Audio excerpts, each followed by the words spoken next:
To make this simple one-page book, you'll need a sheet of paper and scissors. This book is a series of basic folds and one cut. Start by folding your sheet of paper in half. Fold it again into quarters by bringing the top and bottom to the middle line, and then one more time vertically so that it is folded into eighths. Now that the paper has fold lines, we will cut a line that will allow us to make a book. To do this, fold your paper in half horizontally and cut halfway across the middle from the fold. When you open your paper, it should have a slit in the middle. Fold your paper lengthwise along the crease that has the slit.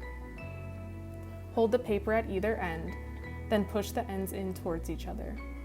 The sections should fold into each other to form an 8-page booklet that can be opened to reveal space for a full-size drawing or collage.